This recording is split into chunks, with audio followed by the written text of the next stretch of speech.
Hey everybody, welcome back. Week 13 of the NFL is in the books. We had a big week before the game started.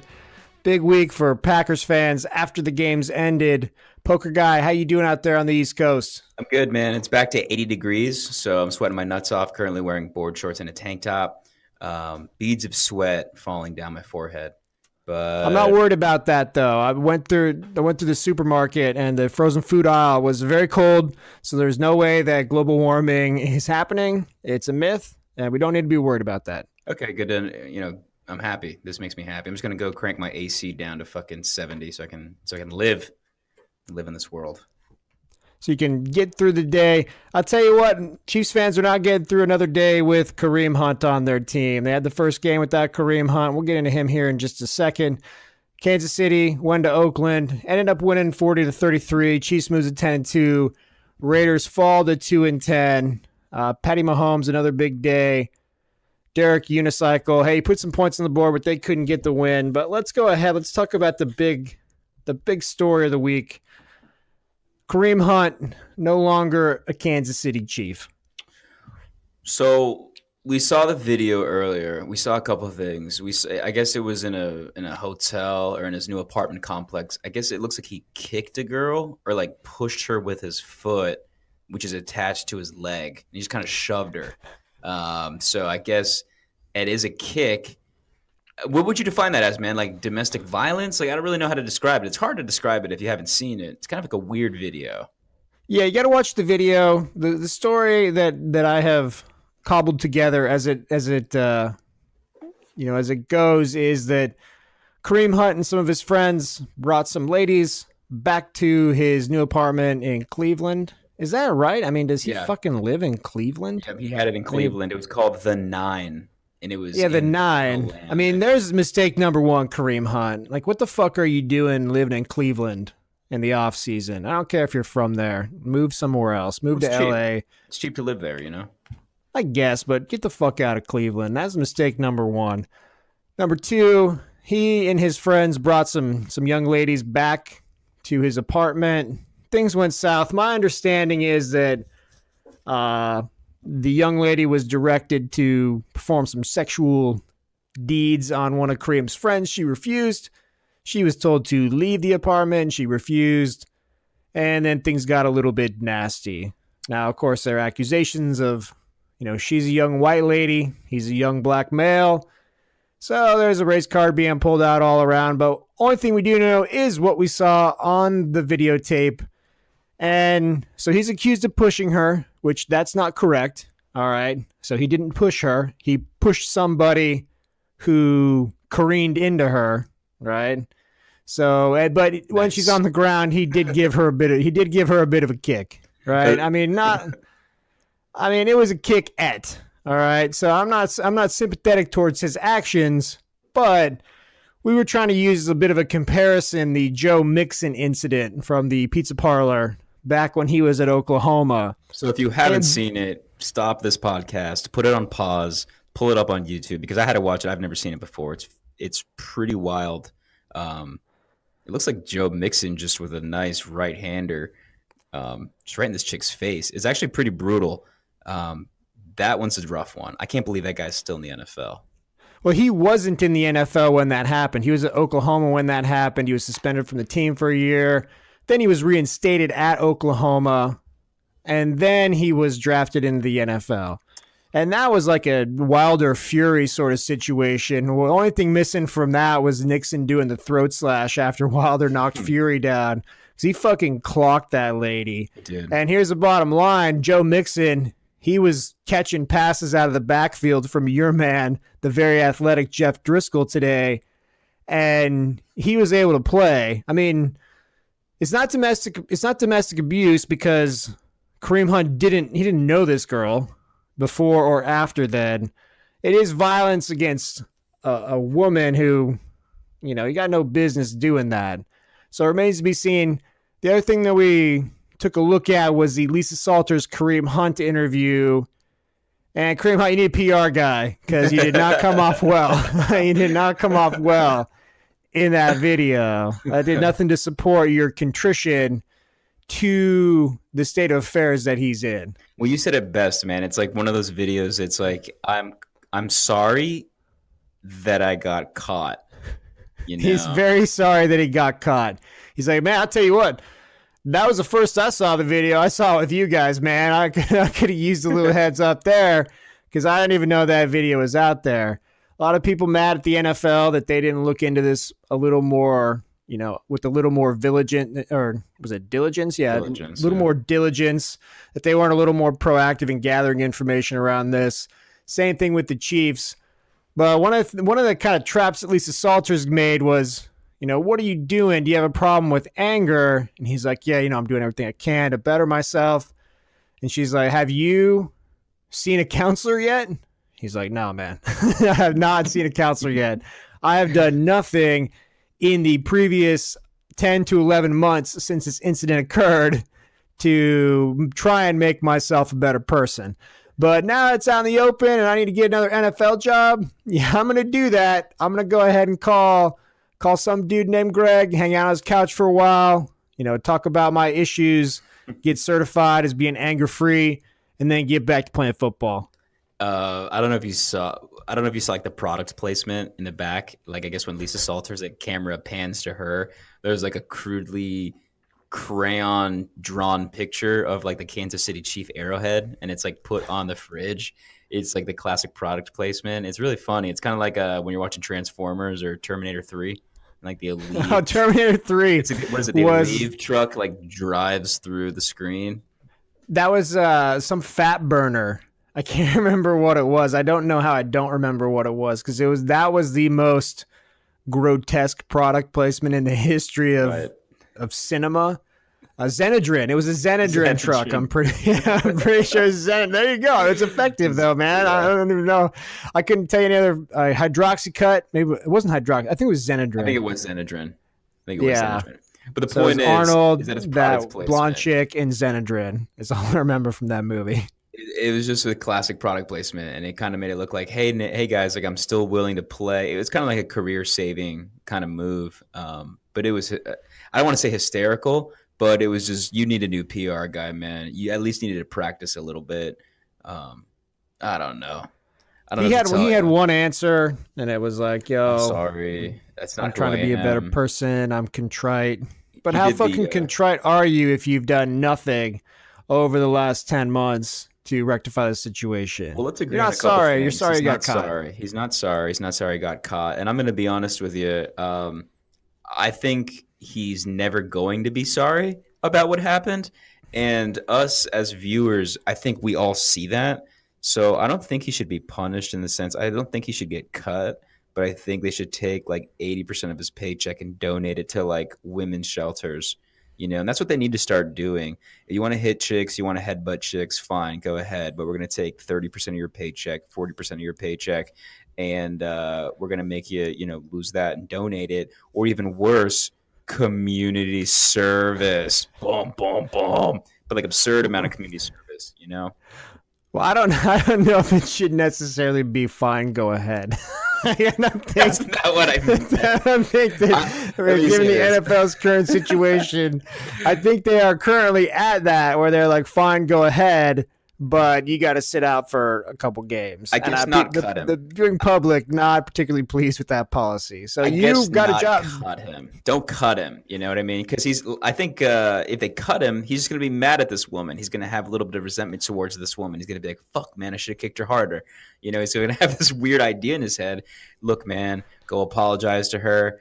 Do what you got to do. You're going to stay on the team. But by cutting him, he screws over all of his teammates. It's... I don't know. I don't like where it is now. I hope they change it. But, yeah, I don't know. I don't think he really kicked her that hard. I'm just apples to apples. He didn't rough her up as much as Joe Mixon got to that other girl. He didn't Ray Rice the chick. Let's just get like a standard here. The Ray Rice incident, that is something crazy. If you guys haven't seen it, Google that. Ray Rice, elevator, woman. He knocks this chick out. He drags her out of the elevator. He fucked her up.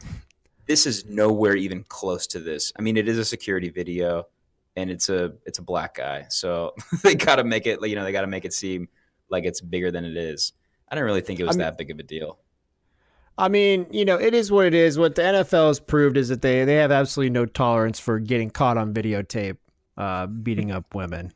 You can do whatever you want as long as it's just Well in the said. police report.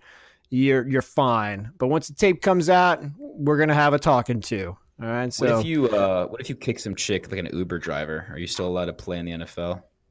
I think I mean, I know you are. I don't know if Jameis kicked her or not, but he definitely made some inappropriate things happen with an Uber driver. So you're gonna have to catch a lift to your games after you've spent three of them on the bench, apparently. Well, let's take a couple steps back.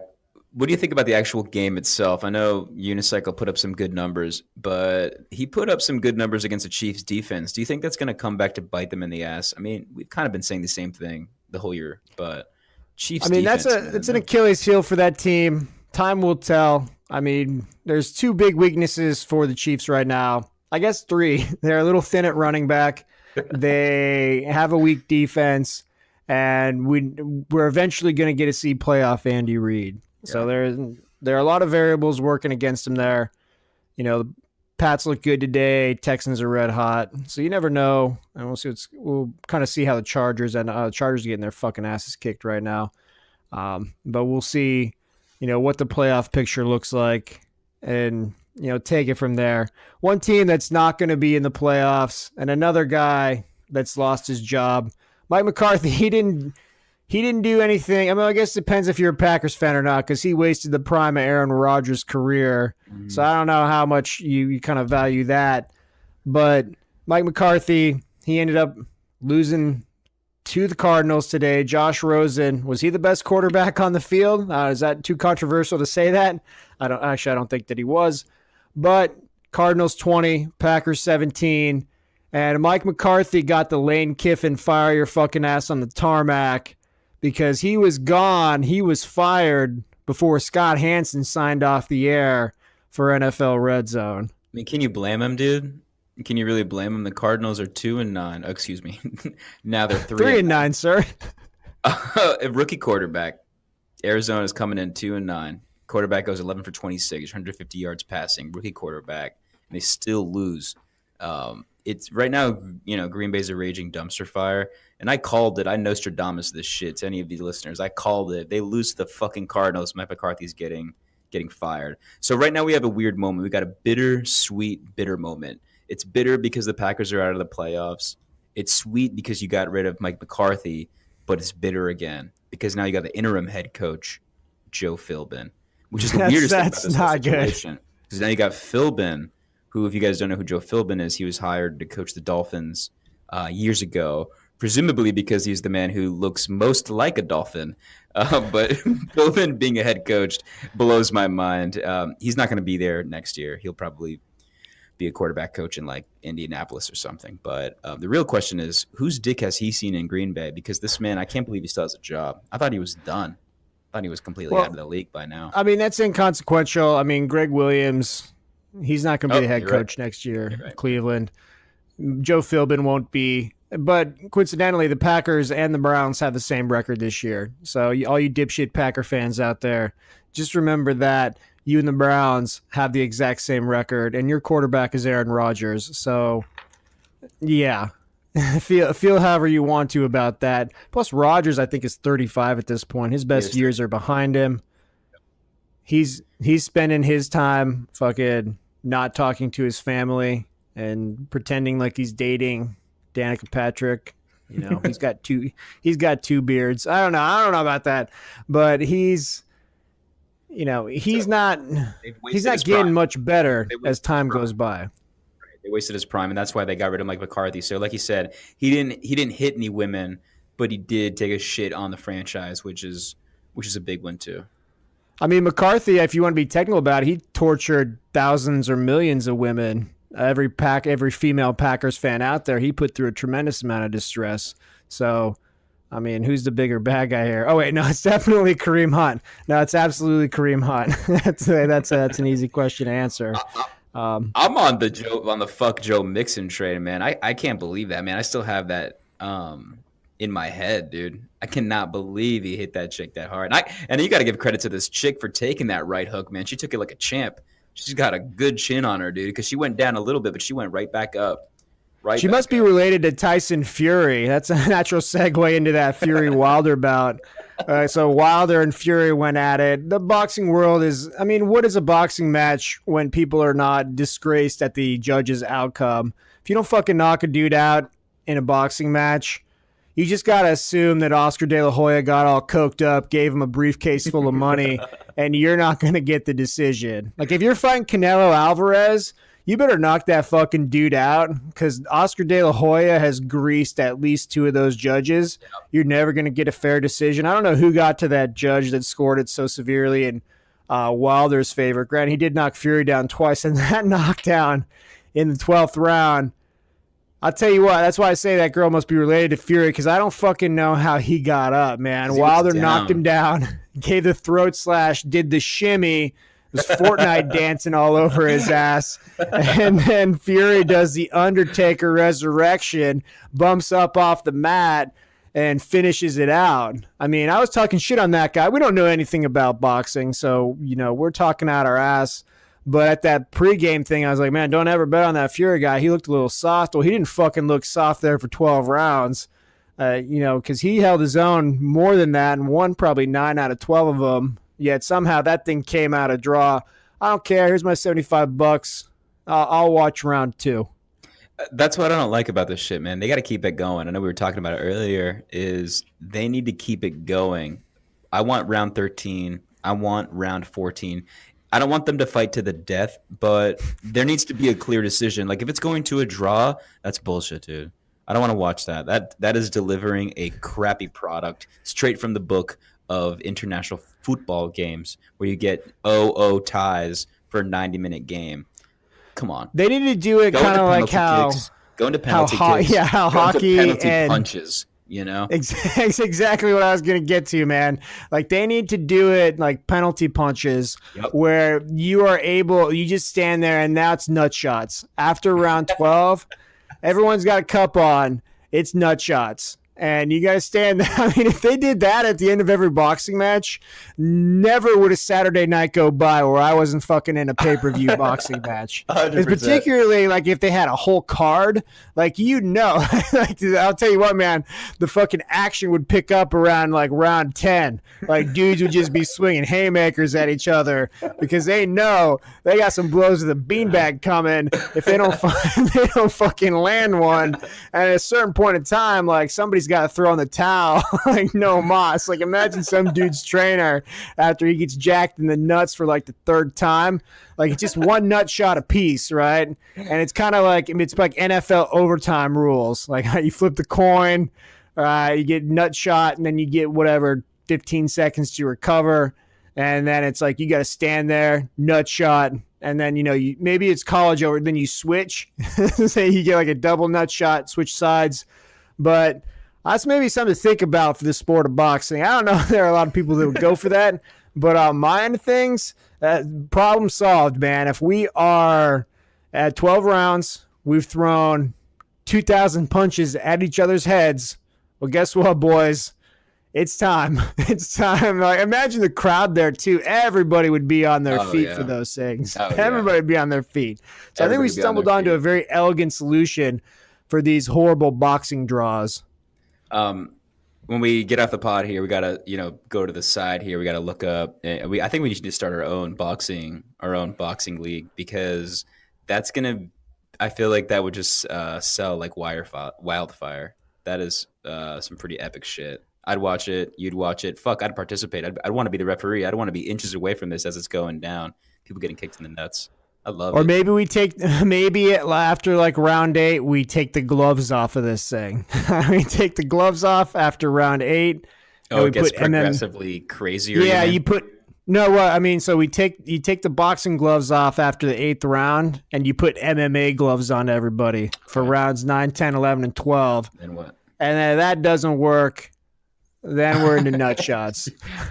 You get one of those really slender PVC tubes, the ones that they're kind of flimsy. They're not hard, but they're a little flimsy, but really thin. And then round 13, each one gets like a like a 6 foot long piece of PVC, so it's kind of hard to wield. You know what I mean? So you're kind of cranking, you guys are whacking each other like real hard. And if that doesn't knock you out, and then we go to nut punches. It's got to get progressively more violent. Like we gotta have resolution, right? I mean, it's just not acceptable. There needs to be resolution, man. It can't I'm all for those nut punches, though. I think we're onto something there. I really do. I'm writing it down. And go ahead and mark that. We'll call the Nevada Athletic Commission on Monday. See if we can't get some changes made.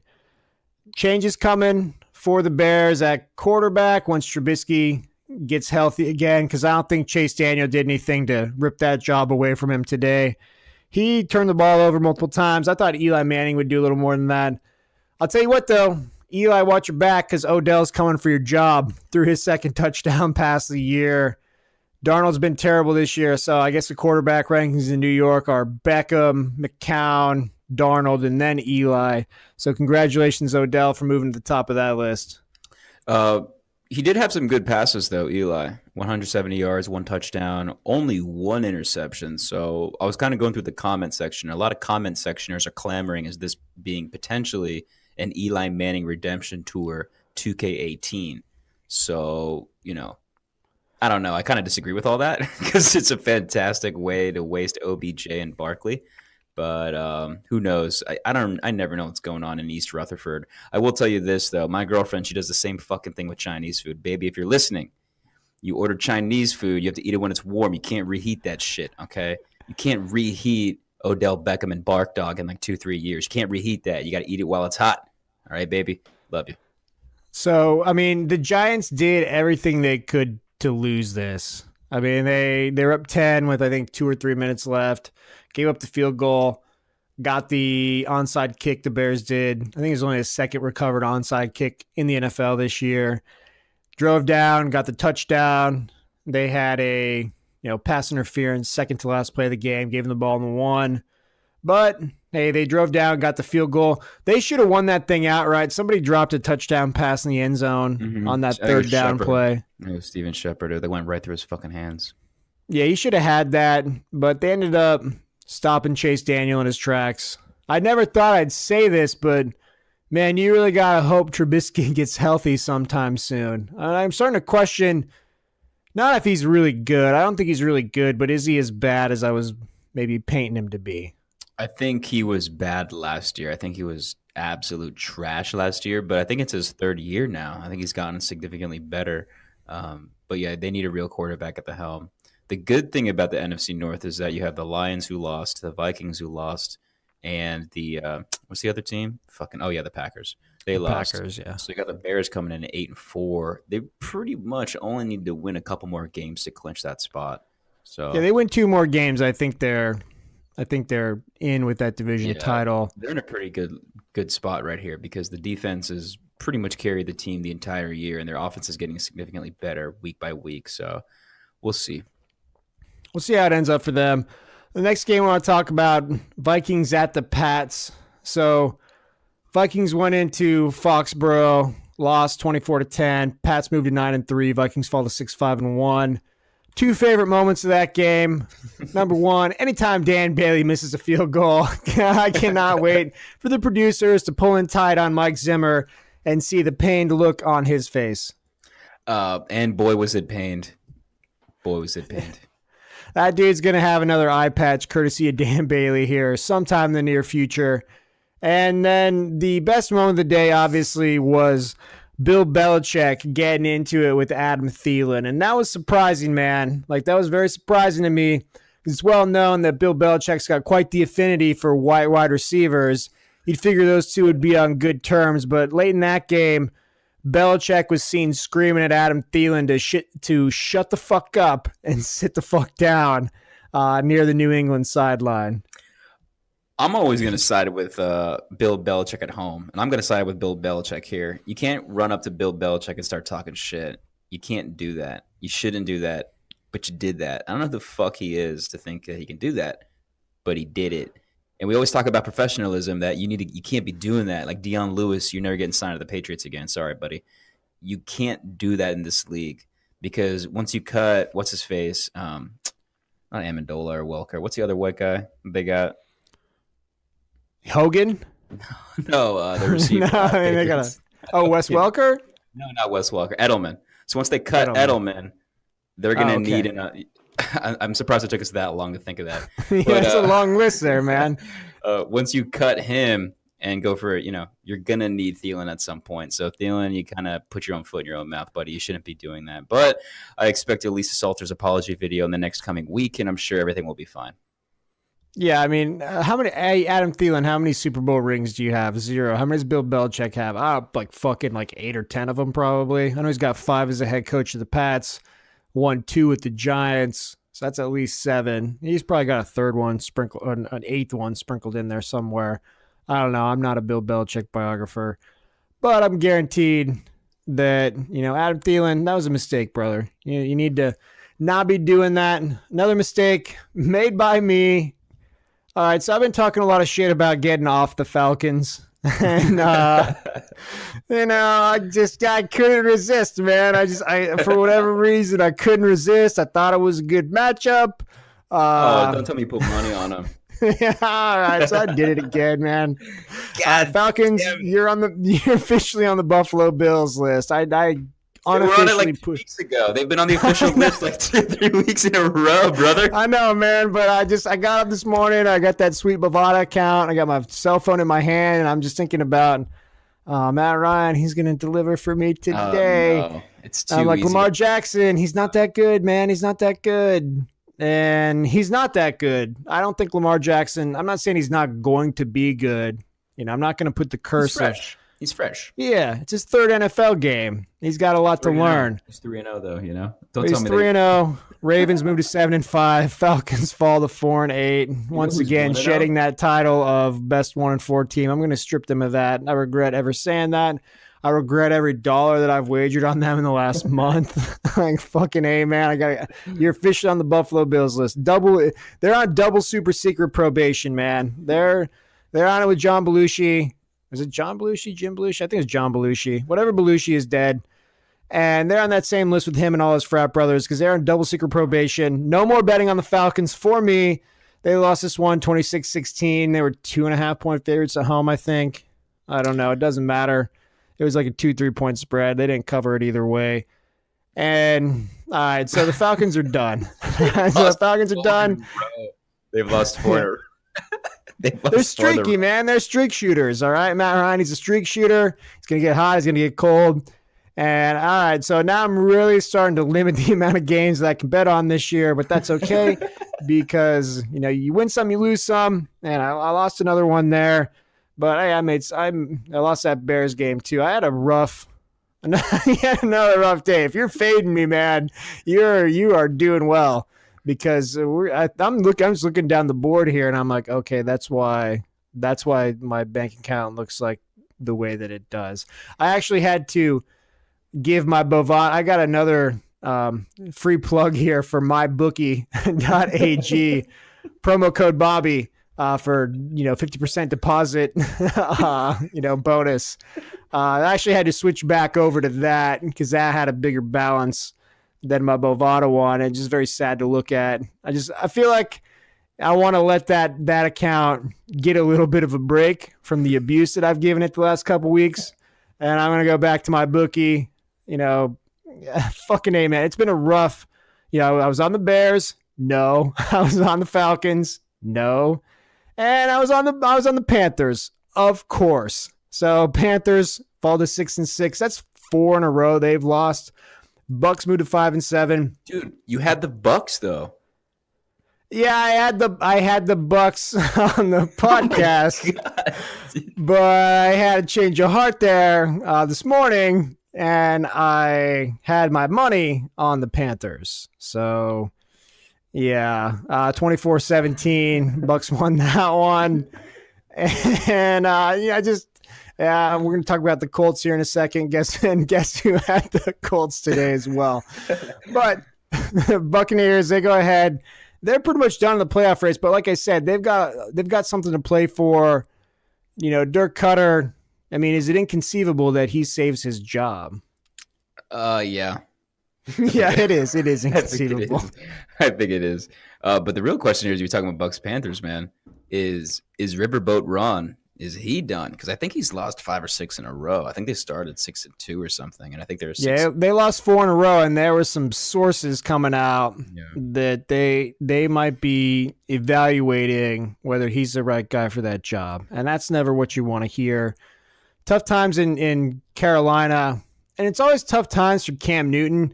Don't get me wrong, I love the way that guy dresses. All right, I got no business dressing the way he does, but he takes a lot of shit. But I'll give him credit for it because he doesn't drop the hat, he doesn't drop the glasses, he doesn't drop any of the pomp and circumstance when he goes in to these post game pressers anymore. He had a bad post game presser after that Super Bowl. I don't hold that against him. I mean, I'd be salty as fuck too if the guy who the noodle arm scale is built off of, the late great Peyton Manning, fucking noodle armed his way to a Super Bowl victory over me. Like, I'd be pissed as fuck about that too. So I'm not going to hold that against Cam. But I love how he doesn't drop any of that shit when he comes into these post game pressers. I had to look it up. Heading into Motor City, he was wearing this cool like Frank Sinatra fedora, which nobody can rock a fedora, but Cam Newton's rocking the fedora. He's got that nice white smile, looking sharp, got that nice blue suit, nice and fitted. I like it, brother. Oh, he's got the matching blue shoes too. With no socks, though. I'm going to give you a knock on that. You look like an asshole without the socks. But, yes, he is dressed very sharply. I didn't see what he was wearing in the post game, though.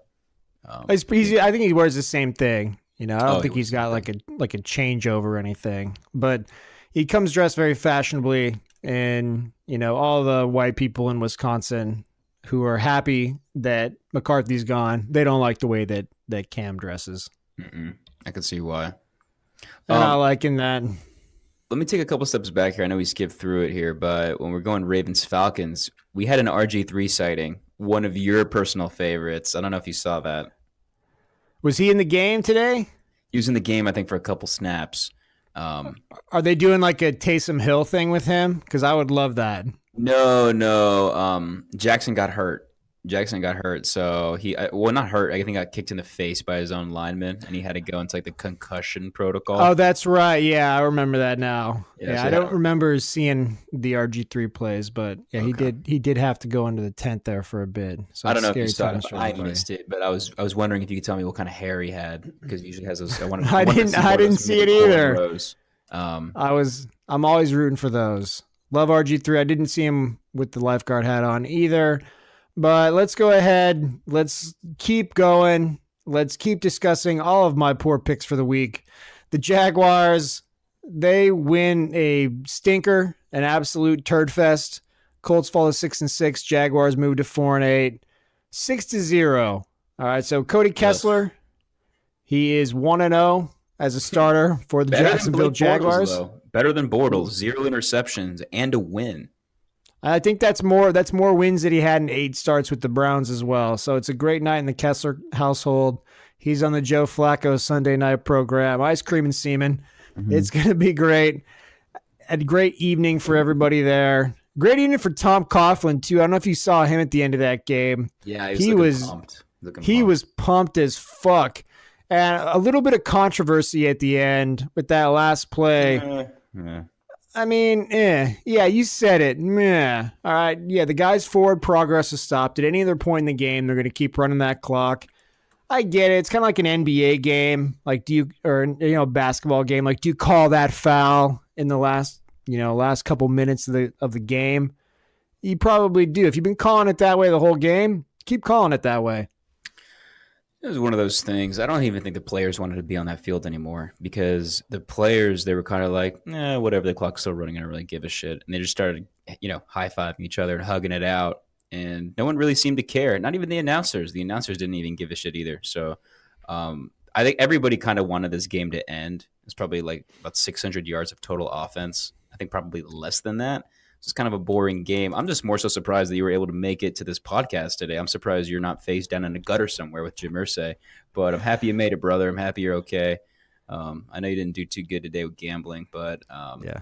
Probably doing better than Jim is switching out to the black mortar and pestle tonight. The grieving mortar and pestle is coming out, and it will be a somber pile of white powder that gets shoved up his nose tonight. He's probably looking in the mirror right now, putting on some eyeliner, cranking up some Linkin Park, because in the end, it doesn't even matter, Yeah, just squeeze those pantyhose on there, Jim. You be who you were meant to be. Moving on here to the Buffalo Bills at the Dolphins. I don't really care about this game because, like I said, I didn't put any money on it. Josh Allen, he was crap yet again. Jalen Ramsey, feel vindicated, my friend. Dolphins win this one, 21-17. Bills fall to 4-8. Dolphins move to 6-6. I'll give the Dolphins a little bit of credit. I thought they would be one of the worst teams in the NFL.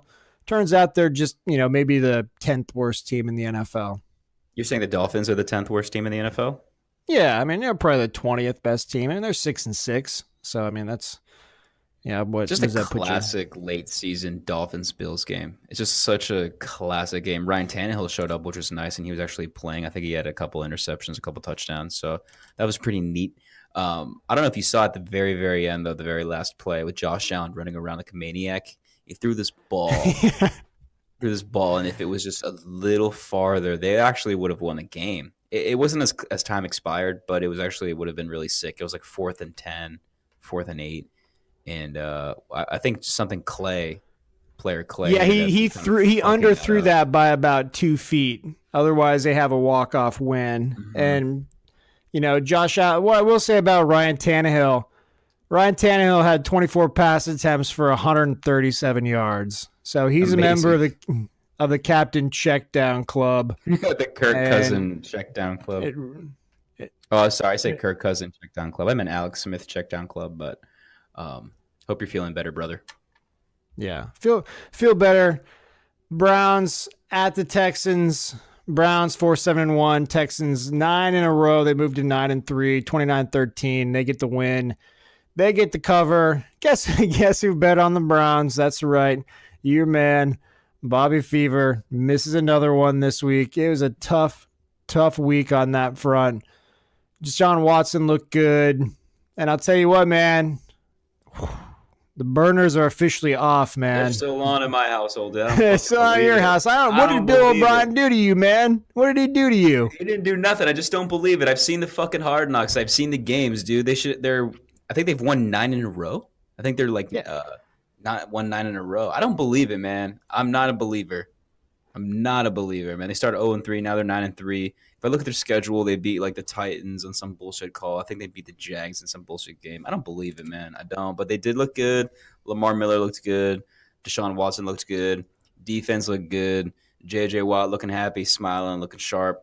All I can say is I'm going to send you guys a good Todd Herman hook 'em. Hope you guys do well in the playoffs.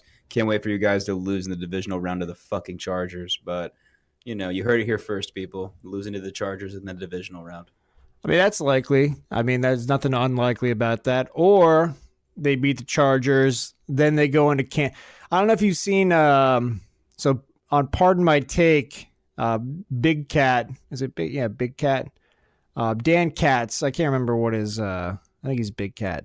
But anyhow, he made some sort of proclamation that I think when they were 0-3, that he would cut off the tip of his pinky finger if the Texans won the Super Bowl. Oh, no. Yeah, and it seems like he's, likely going to hold to that if it were to happen. So I like every other sick fucker in the world, have a strange rooting interest to think that it might be interesting to see that happen. There's nothing fucking too crazy about that, man. Here's the path. Here's the path for that. Texans keep winning. The Pats, they got a couple tough games left. They got one tough game left at the Steelers. Texans, maybe they get a first-round bye, maybe they don't. But, they can. Who can't they beat in the AFC? Like, who's unbeatable? I'm looking at the schedule here. They've got the Colts. That's a divisional game. You know how those games go. It's probably going to be 9-6. Unwatchable football. You got the Jets. They'll beat the Jets. They got the Eagles. I don't know what the fuck's going on over there. And they got the Jaguars again. So they've got 2 divisional games. You never know with those two. But again, I'm just saying in the playoffs, like of the playoff teams, like who can't the Texans beat? They can beat the Pats. They can beat the Chiefs. They can beat the Chargers. They can beat the Steelers. You said they can beat the Pats? Yeah, absolutely. I'm not saying. I mean, the Pats. There's nothing invincible about the Pats this year. No, but you got Bill Belichick coaching. I mean, their offense has been getting better. Their defense looks real. Finally, their defense has got looking real good. I don't know. Hold on 1 second. It's got some audio in here. Sorry, but you might want to take that out. But yeah, so you got the Pats. Their defense is looking solid. Defense is looking much better. Held the Vikings. I don't know what their yardage is, but they held them really good today. I mean, I just don't know. I mean, there's nobody in the AFC that they can't beat. Well, they can beat Kansas City, it's reasonable, but they can't beat the Pats. I don't know. I think they could beat any of those teams. I'm not saying they will, but I mean, Deshaun Watson. I mean, he beat Alabama, man. That's all I'm saying. He beat Nick Saban, the greatest coach in history. Well, we'll get to that here at the end of this thing. But we're going to talk a little Bama v. Dogs college football playoff once we get to the end of this thing. But first, we got to talk about one of the greatest, if not the greatest, Florida quarterback of all time. Your man, my man, Mr. Jeff Driscoll. I will say this, I lost a lot of bets this week, but I put some big money on the bets that I did win. And this was my best bet of the week. Mm-hmm. So I tripled up on this one. Broncos at the Bengals, 24-10. That was just a sure thing all the way. Jeff Driscoll and Joe Mixon out there. So Joe Mixon gets to play football. So think about that when you're going to condemn Kareem Hunt. Watch the Joe Mixon video and then ask yourself, did he do anything as bad as did Kareem Hunt do anything as bad as Joe Mixon? He did not. But I'll tell you what, the best running back on the field was that Lindsey guy from Denver. Yeah. That dude is fucking scorching, man. He is, I don't know if he's Tyreek Hill fast, but he is fast. He's real fast. He's tiny, too. He's just so quick, you know? He's like a quick He's got some crazy hair, too, man. I don't know exactly what he's got going on there, but I love the way that puffs out of the back of his helmet. Yeah, it's not dreadlocks cool, dreads cool, or locks cool, but it's still pretty cool. But I guess the real thing that we were talking about earlier is Case Keenum's probably rubbing some icy hot right now to Mrs. Keenum's ankles because they had a really good game plan coming in and kicking the shit out of the Bengals. So, yeah, I don't know. I was watching this game and I was watching Cincinnati, and I'm going to add that to one of the cities that I never want to visit, man. There was just a lot of garbage and trash everywhere.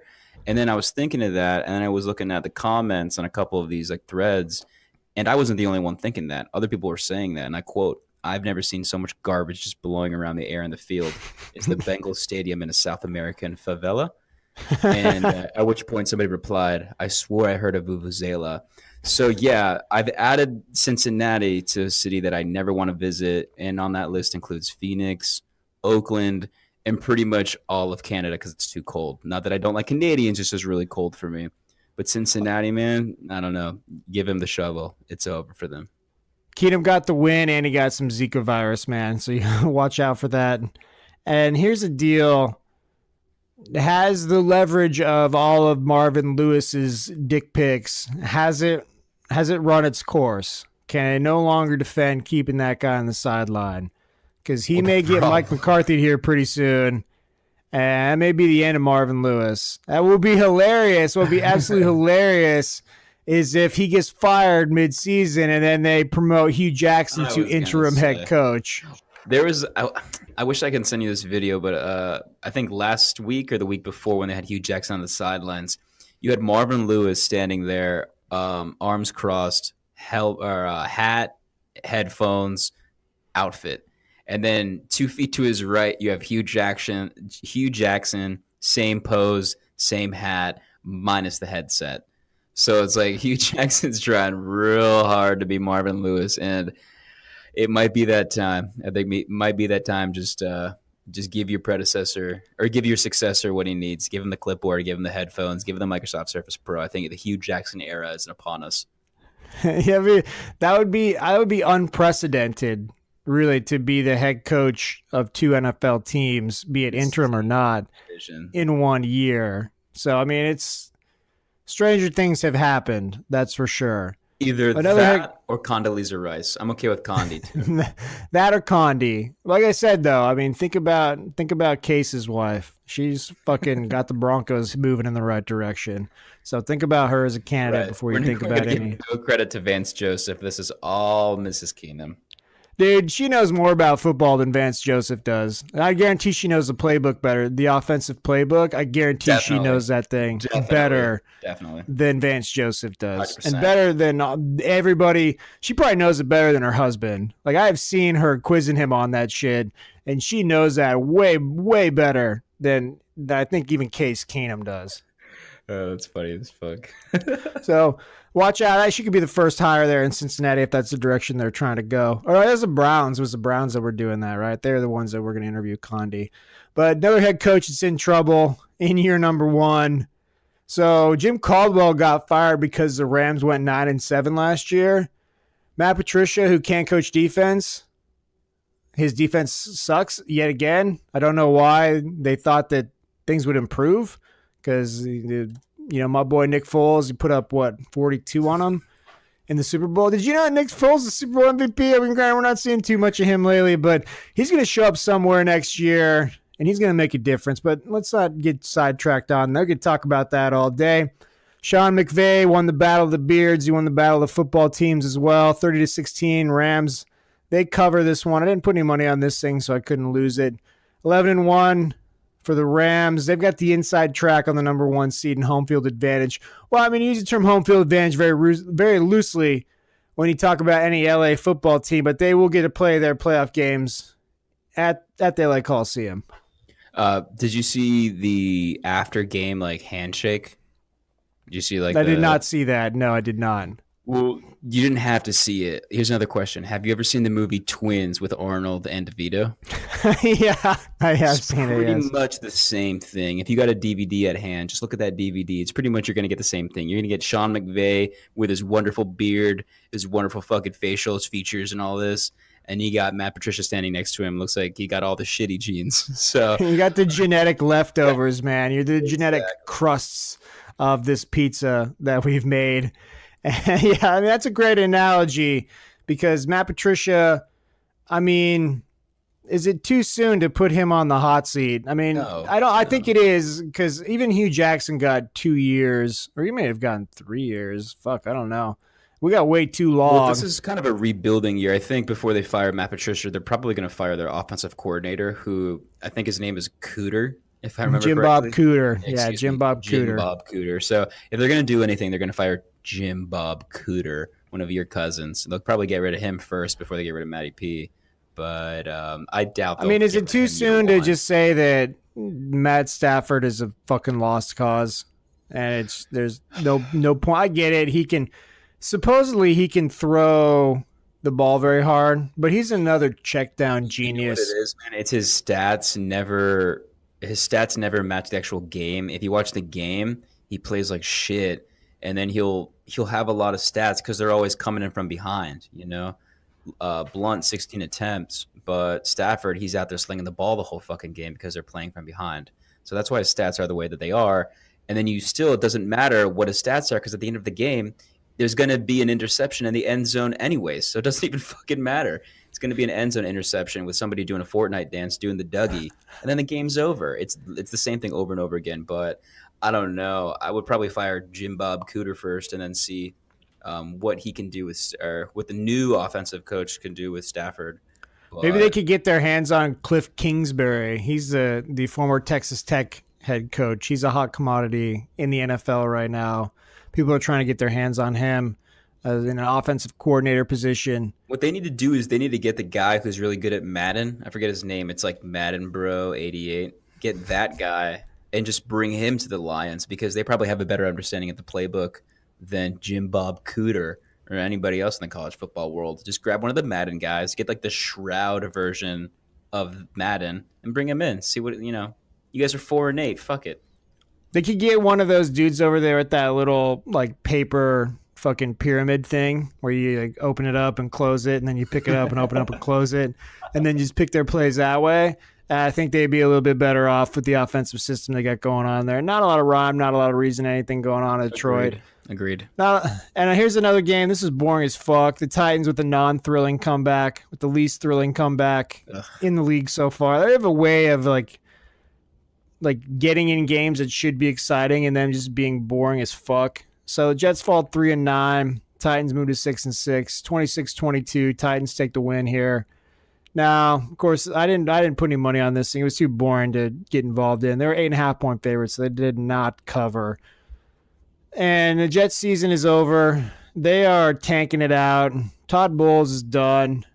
And you got to wonder, I know that the Jets don't want to make a move during the season, but I think what the Packers did was, hey, they knew that this was going to happen, and they were just waiting for an opportunity to get rid of Mike McCarthy. Mm-hmm.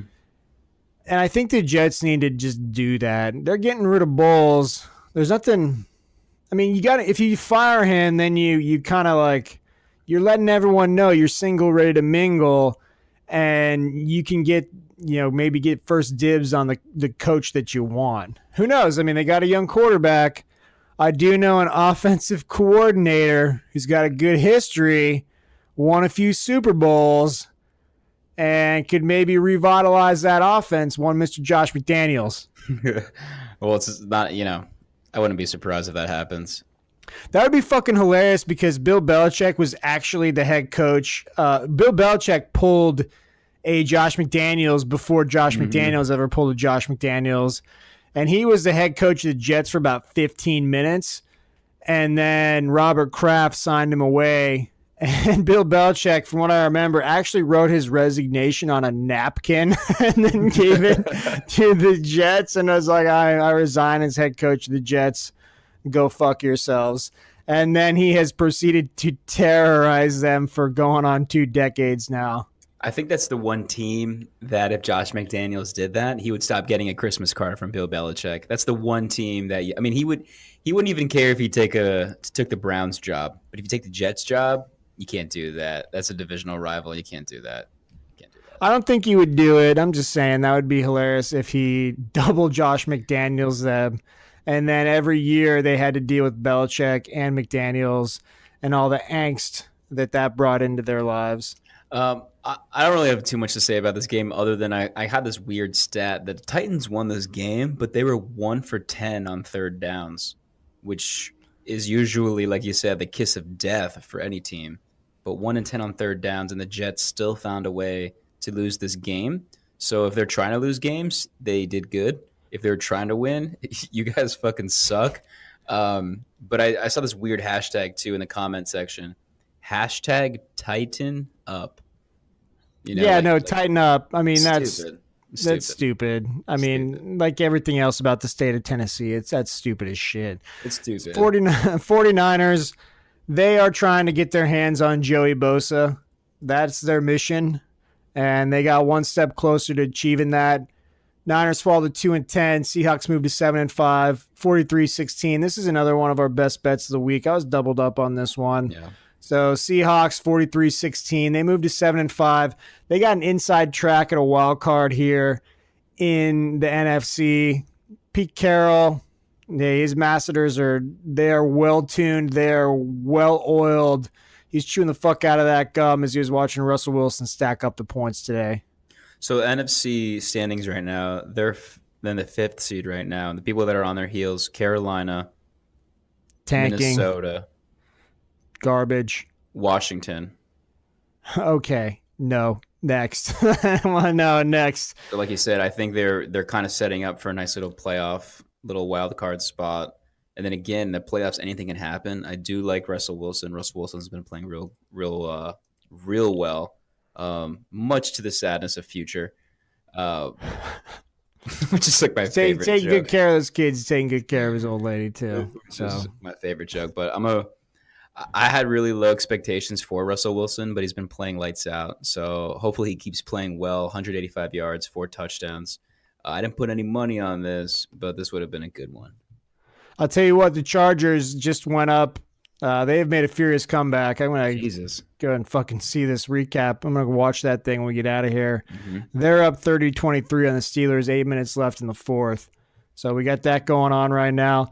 let's end this off. Let's talk a little bit of college football at the end. So the playoff is set.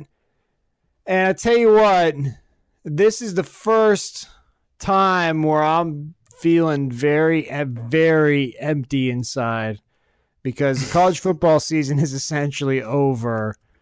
And that means, we just got done with week 13. We've only got 4 more weeks of a full slate, 4 more weeks of red zone, man. Like, that's good, that's bad. But, man, February's best coming. Time of year. It's the best time of year right now. It's like you don't know what you have until you lose it. Just appreciate it while you're alive because once it's gone, it's gone.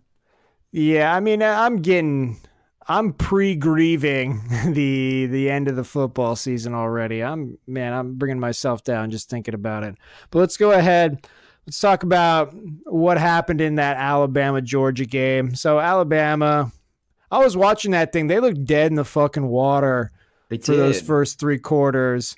And I was thinking to myself, man, there's going to be quite the debate. When I was like, man, can they get this thing close enough so that when they lose it, the committee can justify putting them in the playoff over Oklahoma and Ohio State, which would be fucking hilarious to me. I was actually rooting for them to lose because I figured they would get into the playoff anyway. Mm-hmm. And if that happened, what would be cool about it would be Georgia would have probably been 3rd, Bama would have been 4th. Yeah. And right off the bat, we would have got that Clemson-Alabama super game that we're all lusting for, and it's probably the eventual championship game no matter what. But that didn't happen. Kirby Smart shat his pants. I don't know what the fuck he was thinking on that fake field goal. Well, I got a really big concern here. Tua's has going to do some surgery, and he's got like a 2-week recovery period. And I don't really know what that means when they go in arthroscopically and kind of get rid of like the little sand particles in your knee or your ankle, I think is where he needs to get arthroscopic surgery. But what does that mean as far as expectations go to people that are putting money on this? Should we be concerned, or are they just going to go in and kick the shit out of Oklahoma? Well, I got to think that even if he's not right, the team you want to play is Oklahoma. They have one of the worst defenses in college football. And I think that Alabama's defense is not the best matchup for their offense. Alabama at this point, I think they're 2 touchdown favorites, assuming that Tua is going to play. I don't know how you can justify betting on Oklahoma. Skip Bayless is a big Oklahoma fan. I'm sure he'll come out and he'll talk much shit about Kyler Murray and how Kyler Murray is going to take it to him. And Kyler Murray is the type of quarterback, though, that Nick Saban's had trouble with in the past. The guy can move around. The guy can make plays. Deshaun Watson took him to the woodshed, scored, I think, 45 on him in that championship game where they ended up losing. All he does is win. Yeah, which, by the way, that was an illegal pick by Renfro when they won on that Renfro catch. But who gives a shit? I'm not a Bama fan. You're really either going to see an absolute shootout or it's going to be a fucking shit show for Oklahoma because, like you said, the Oklahoma defense is just – it's no bueno. They're not in the SEC. They're not used to this shit. Their only saving grace is if their quarterback plays really shitty. If Alabama's quarterback is kind of funky, kind of off, I don't know. You might catch him on a good day. He hasn't even been playing full games. If he has to play a full game, it might kind of fuck him up. But I'm still looking forward to a good, 80-point game. Jalen Hurts obviously had his redemption. That was the biggest story of that game. Everyone's saying, "Oh man, get the 30 for 30 ready, bro. This is the greatest story in sports history." Which I'll give him credit, man. He stuck it out. A lot of other people would have transferred. I think he's going to transfer at the end of the year no matter what. Mm-hmm. And I'll respect that. The guy's earned the right to play more football games. He's the second best quarterback in the SEC, but he's the backup on his own team. That's crazy. So what is he? He's a sophomore or is he a junior? He's a junior, I think. He's a junior because he played the entire year the first year, and then they lost to Watson in the championship game. Then he played the entire year the second year, and then Tua relieved him in that championship game last year. They ended up winning. True freshman Tua in his first half of football. So yeah. I get it. Tua's got one more year left, and Hurts isn't going to wait around to. That's the other thing. What if he redshirted? I think if you only play 4 or less games, you could think about redshirt and going on the Perry Ellis program where it feels like you've fucking been around for forever. But Pretty good. he could do that. You go to Perry Ellis program. Now the other game we get. Think he can get it drafted into the NFL now? How does that work if he wants to go to professional? I guess he could. I mean, I think he's got another year of college football he's got to play before he can kind of prove himself worthy of that.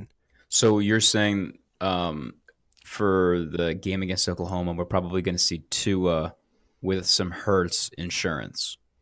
Yeah, I mean, Tua will start. I mean, he hasn't done anything. He was fucking in pieces that entire game. He got rolled up on that first. His left ankle got rolled up on that first possession. I think that fucked up his throwing motion for most of the game. Then his knee got tweaked. And then he stuck it out, but eventually he just couldn't keep it going. Yeah, I don't know. Well, it remains to be seen, but it's going to be a sick game. I don't know if you saw UCF. I don't know what division they're in. I think they're in the Mountain West Conference or some weird shit. I think the American. It doesn't matter. It doesn't matter. It doesn't matter. It doesn't matter. But not a real one. Not a real one. The pretend one. They're playing LSU in the Fiesta Bowl. Did you see that? I did, and I got a bad feeling that LSU is going to get wiped out there. I have a feeling too. Me too. I'm hoping. There's not a lot of teams that I root against, but LSU is one of them. So I'm hoping that UCF just absolutely. I mean, they beat the shit out of Auburn last year, and they were huge underdogs for that game.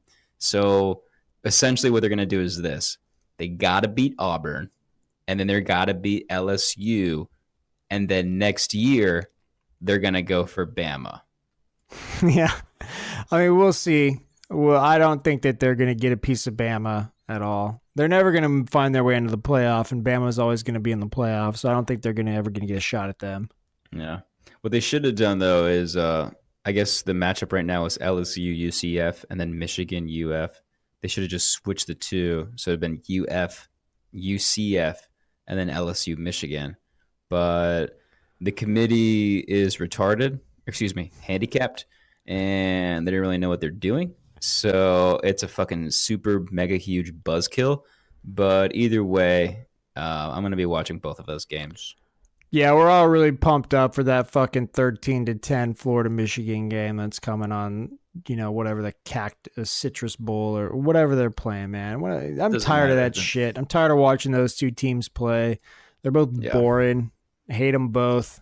Hate Michigan. Definitely don't like Florida.